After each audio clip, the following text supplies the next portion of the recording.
Study IQ IAS, आपका selection हमारा मिशन। इंडिया जो है one of the major cotton producer है। हमारे यहाँ काफ़ी ज़्यादा कॉटन प्रोड्यूस होता है and we are all the top 3। But पिछले कुछ सालों से हमारे जो कॉटन ग्रोअर्स हैं, कॉटन फार्मर्स हैं, बहुत सारी प्रॉब्लम्स को फेस कर रहे हैं। जैसे कि क्लाइमेट चेंज, हर साल क्लाइमेट चेंज की वजह से काफ़ी ज़्यादा फसल बर्बाद होती जा रही है। हमारे कॉटन फार्मर बार बार मोनोक्रॉपिंग अडॉप्ट करने की वजह से केमिकल्स, पेस्टिसाइड का यूज़ करने की वजह से सॉइल फर्टिलिटी डिक्लाइन हो रही है। प्रोडक्शन कॉस्ट बढ़ता जा रहा है, साथ के साथ पेस्ट अटैक, जिसके लिए हमने बीटी कॉटन को डेवलप किया था, अब वो भी रेजिस्टेंट हो चुका है। तो बीटी कॉटन के ऊपर भी कोई असर नहीं है, पेस्ट उन पे भी अटैक कर रहे हैं। और साथ के साथ फार्मर डिस्ट्रेस, हमारे जो कॉटन फार्मर्स हैं इन सब प्रॉब्लम्स को फेस कर रहे हैं, जिनकी वजह से उनका प्रोडक्शन कॉस्ट तो बहुत ज़्यादा बढ़ रहा है बट इनकम एज सच कुछ बढ़ नहीं रही है। तो आज की इस वीडियो में हम जानेंगे कि हमारे कॉटन फार्मर किन प्रॉब्लम्स को फेस कर रहे हैं और क्या उन प्रॉब्लम्स से डील करने के लिए हमारे पास कोई सॉल्यूशन है। क्या एग्रो फॉरेस्ट्री हमारे फार्मर्स को इस डिस्ट्रेस से निकलने में हेल्प कर सकती है। तो ये जो वीडियो है ये आपके GS3 के लिए और साथ के साथ आपके एग्रीकल्चर ऑप्शनल के लिए बहुत ज़्यादा इंपॉर्टेंट होने वाली है।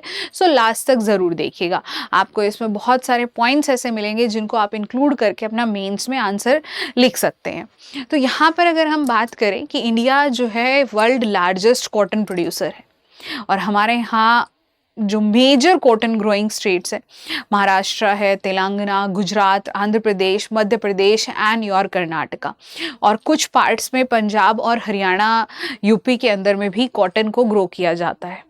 बट एक बात देखी जाए तो कॉटन जितना भी हमारे यहाँ ग्रो करता है मोस्टली वो आता है रेनफेड से, मतलब उसकी वाटर की रिक्वायरमेंट फुलफिल की जाती है आपके सिर्फ और सिर्फ रेनफॉल से, है ना। रेनफॉल वाटर पर डायरेक्टली डिपेंड किया जाता है कि इसकी वाटर की रिक्वायरमेंट यहाँ से फुलफिल हो जाए। और मोस्टली जो कॉटन कल्टीवेशन होता है वो small holder farmers, small land holder farmers जो है, जिनके पास 1.08 हेक्टेयर लैंड है, मतलब एवरेज, ठीक है, सभी का नहीं, on an average they have 1.08 hectare of a land. साथ के साथ कॉटन एक क्लाइमेट रेजिलिएंट क्रॉप भी है।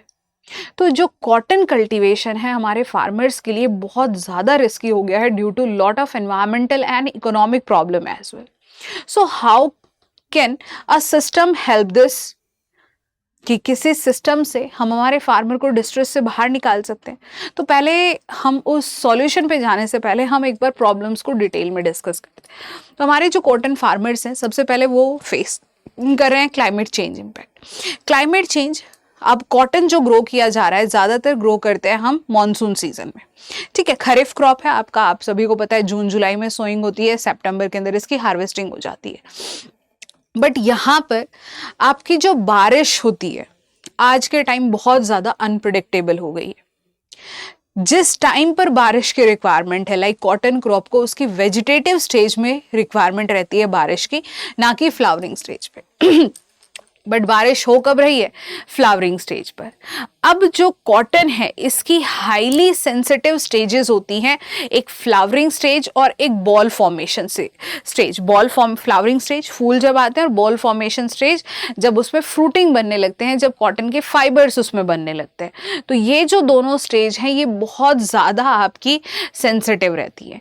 ये हाई टेम्परेचर स्ट्रेस भी नहीं झेल सकती है, साथ के साथ वाटर स्ट्रेस भी। अगर धूप भी बहुत ज़्यादा होगी तो भी जो ये दोनों इकोनॉमिकल प्रोडक्ट हैं ये मेरे ख़राब होंगे, और अगर बहुत ज़्यादा बारिश हो गई तो भी बहुत ज़्यादा प्रॉब्लम होगी। जैसे फ्लावर शेडिंग हो जाती है, फूल गिर जाते हैं, बॉल ड्रॉपिंग हो जाती है, जो फाइबर की क्वालिटी है बहुत ज़्यादा पुअर हो जाती है और यील्ड बहुत बहुत कम हो जाती है। तो सबसे बड़ा इम्पैक्ट क्लाइमेट चेंज का ये हो रहा है because of the unpredictable monsoon. साथ के साथ मोनोक्रॉपिंग, जितने भी फार्मर्स हैं जो कॉटन को ग्रो कर रहे हैं they are mostly practising monocropping, सिर्फ और सिर्फ कॉटन पर डिपेंड कर रहे हैं, रिलाई कर रहे हैं, और हर साल वो बार बार सेम ही क्रॉप ग्रो कर रहे हैं, जिसकी वजह से आपका फर्टिलिटी जो है सॉइल की वो काफ़ी ज़्यादा डिक्लाइन हो चुकी है। तो फर्टिलिटी डिक्लाइन हो गई है, जिसकी वजह से फार्मर्स को फर्टिलाइज़र बहुत ज़्यादा डालने पड़ रहे हैं। फर्टिलाइज़र डालने की वजह से नेचुरली सॉइल की फर्टिलिटी और ज़्यादा डिग्रेड हो रही है, जो गुड माइक्रोब्स है वो और ज़्यादा डिक्लाइन हो रहे हैं। साथ के साथ पेस्ट इन्फेस्टेशन, कॉटन के अंदर पेस्ट इन्फेस्टेशन बहुत ज़्यादा बढ़ गया है, स्पेसिफिकली योर पिंक बॉलवॉर्म, जो कि कॉटन फाइबर को ईट करता है। बॉल्स के अंदर ये लग जाता है और जो हमारे फाइबर्स हैं उनको ये ईट करता है। तो यहाँ पर हमने इसके लिए डेवलप किया था एक बीटी रेजिस्टेंट कॉटन हम लेकर आए थे, जिसको हमने बीटी कॉटन नाम दिया था। इन पेस्ट ने उस बीटी कॉटन, क्योंकि हमने बार बार कॉन्टिन्यूसली हमने सिर्फ उस बीटी कॉटन को ही ग्रो किया है, तो उस पेस्ट ने इस बीटी कॉटन के अगेंस्ट रेजिस्टेंट डेवलप कर लिया है। अब आप चाहे कितना भी बीटी कॉटन ग्रो कर लीजिए, पिंक बॉलवर्म पर उसका कोई असर नहीं पड़ रहा है। साथ के साथ इकोनॉमिक डिस्ट्रेस, क्योंकि स्मॉल होल्डर फार्मर है, इतना ज़्यादा इनपुट कॉस्ट बढ़ रहा है, आपका आउटपुट कुछ बहुत अच्छा खासा बढ़ नहीं रहा है, जिसकी वजह से फार्मर्स को बहुत ज़्यादा इकोनॉमिक डिस्ट्रेस हो रहा है, डेप्ट ट्रैप पॉलिसी में फंसे हुए हैं, पिछले लोन क्लियर नहीं हो रहे हैं, and they are again taking loan for the next crop. So ये इश्यूज हो रहे हैं कॉटन फार्मर के साथ, जिसकी वजह से मतलब they are facing multiple problems. And do we have a solution for that? Yes, agroforestry can be a most probable solution for the farmers. अब ये एग्रोफॉरेस्ट्री है क्या? एग्रोफॉरेस्ट्री बेसिकली एक ऐसा लैंड यूज सिस्टम है जहां पर हम ट्रीज, क्रॉप, शर्ब्स और लाइव स्टॉक, इन सभी को इंटीग्रेट करते हैं सेम पीस ऑफ लैंड पर इन अ साइंटिफिकली मैनेज्ड मैनर। मतलब ये agro forestry basically it is nothing but a land use system, कि आपके पास जो लैंड अवेलेबल है आप उस लैंड को कैसे यूज करेंगे ट्रीज, क्रॉप, शर्ब्स और लाइव स्टॉक को इंक्लूड करने के लिए। हम इसमें डिफरेंट कंपोनेंट्स ले सकते हैं और इसको साइंटिफिकली मैनेज किया जाता है कि एक सिस्टम का आउटपुट दूसरे के अंदर इनपुट का काम करे। जैसे कि मान लीजिए आपने लाइव स्टॉक रखा है, तो लाइव स्टॉक से आपको क्या मिल रहा है? काउ डंग मिलेगा, है ना। आप उसका फार्म यार्ड मैन्योर में कन्वर्ट कीजिए और अपनी फील्ड में अप्लाई कीजिए, खेतों में अप्लाई। खेतों से आपको जो भी वेस्टेज मिल रहा है उसको लाइव स्टॉक को फीड करने के लिए यूज कीजिए। आपके पास जो ट्रीज, टिम्बर आपने ग्रो किया है उसकी लीफ एंड लिटर फॉल करेंगे तो दे विल फॉर्म अ बायोकम्पोस्ट। तो इस तरीके से एक रिसाइकलिंग वे में ये एग्रो फॉरेस्ट्री सिस्टम जो है काम कर सकता है। So before moving with our video कि इसके क्या बेनिफिट्स हो सकते हैं और ये कैसे हेल्प कर सकता है, मैं आपको बताना चाहूँगी कि हमने हमारा एग्रीकल्चर ऑप्शनल 2027 का कोर्स जो है वो लॉन्च कर दिया है और इसके बैचेस जो है वो 8 जून से शुरू होने वाले हैं। तो आपने भी अगर अभी अभी प्रीलिम्स दिया है और आप ऑप्शनल की तैयारी कर रहे हैं, बहुत बच्चे होंगे जो कि फेथफुल होंगे कि उनका हो जाएगा सिलेक्शन, बहुत बच्चे ऐसे होंगे जो एज पर सोच रहे होंगे और कुछ को लग रहा होगा कि नहीं इस बार नहीं होगा। तो बेटर है टाइम वेस्ट अब मत कीजिए, बैठकर मत सोचिए बहुत ज़्यादा, आंसर कीज मत मैच कीजिए, अपना नेक्स्ट ईयर की प्रिपरेशन अगर आप इस बार क्लियर कर रहे हैं तो आप अपने ऑप्शनल एथिक्स की प्रिपरेशन शुरू कर दीजिए। अगर कोई कोर्स आपने अभी तक नहीं लिया है तो आप बेटर है हमारा कोर्स परचेज कर सकते हैं, जिसमें हम आपका जल्दी कोर्स सिलेबस जो है कंप्लीट करा देंगे।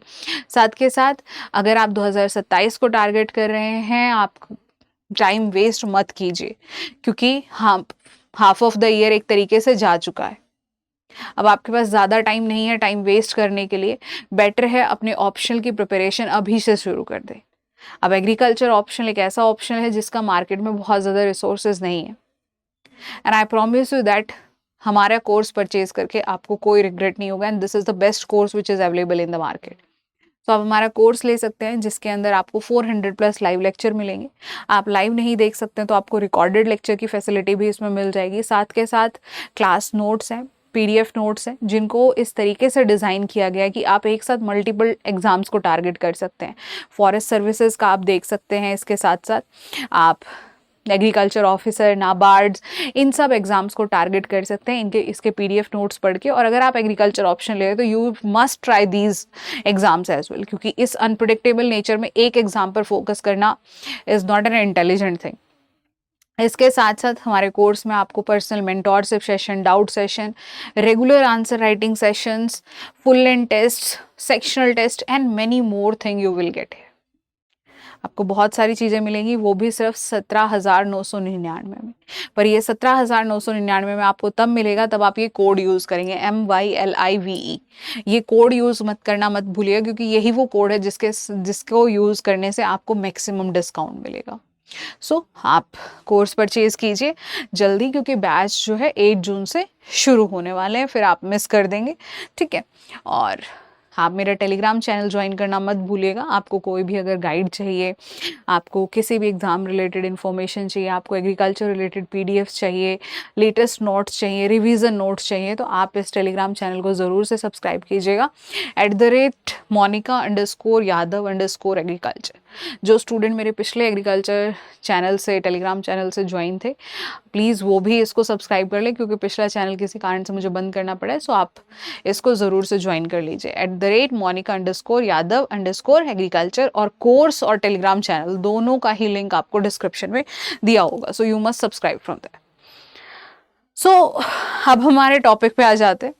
तो हम बात कर रहे थे cotton based agro forestry system की, कि हमें इस cotton based agro forestry system को इंक्लूड करना चाहिए और हमारे फार्मर्स को इसके बारे में हमें बताना चाहिए।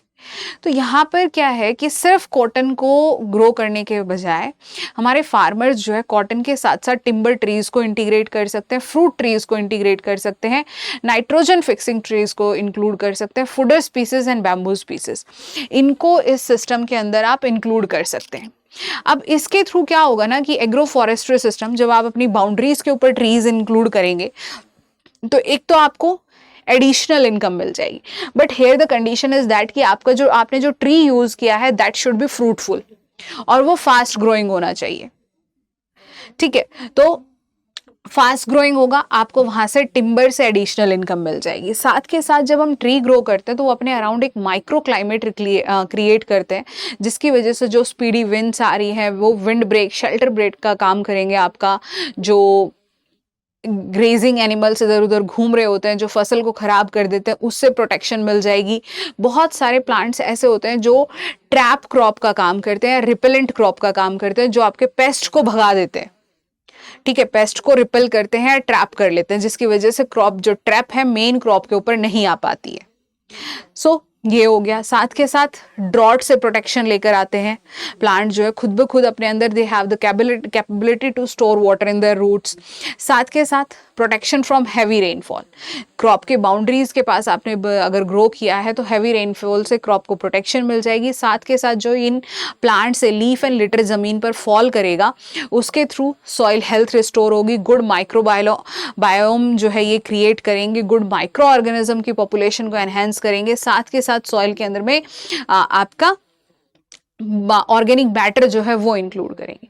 अगर हम नाइट्रोजन फिक्सिंग ट्रीज को इंक्लूड करते हैं तो नाइट्रोजन फिक्सेशन के साथ मेरी सॉइल की फर्टिलिटी नेचुरली रिस्टोर होगी और धीरे धीरे जो मोनोक्रॉपिंग के थ्रू जो बायोडाइवर्सिटी पूरी तरीके से खत्म हो चुकी थी वो बायोडाइवर्सिटी भी रिप्लेनिश होगी। एक माइक्रो क्लाइमेट क्रिएट होने की वजह से वहाँ पर जो है बेनिफिशियल माइक्रो ऑर्गेनिज्म हो गए, आपके बर्ड्स हो गए, सो बहुत सारे बायोडाइवर्सिटी ऑर्गेनिजम्स जो है वो वहाँ पर फ्लरिश करेंगे। तो एक बायोडाइवर्सिटी इंप्रूवमेंट भी होगी। साथ के साथ फार्मर्स की इनकम भी इंक्रीज होगी। अब इनकम कैसे इंक्रीज होगी? जब आपने ट्री ग्रो किया है तो you can sell the timber as well. अगर वो आपने फ्रूट ट्रीज ग्रो किए हैं तो आप उसका फ्रूट जो है उसको सेल करके एक एडिशनल इनकम अर्न कर सकते हैं and lot of benefit you will gate. Shelter हो गया, आपका फूड हो गया, एक फ्यूल हो गया, तो बहुत सारी चीज़ें आपको इस एग्रो फॉरेस्ट्री सिस्टम से मिलेगी। साथ के साथ ये आपका इनपुट कॉस्ट को रिड्यूस करने में बहुत ज़्यादा हेल्प करेगा क्योंकि यहाँ से आपको बहुत सारे रिसोर्सेज मिल जाएंगे।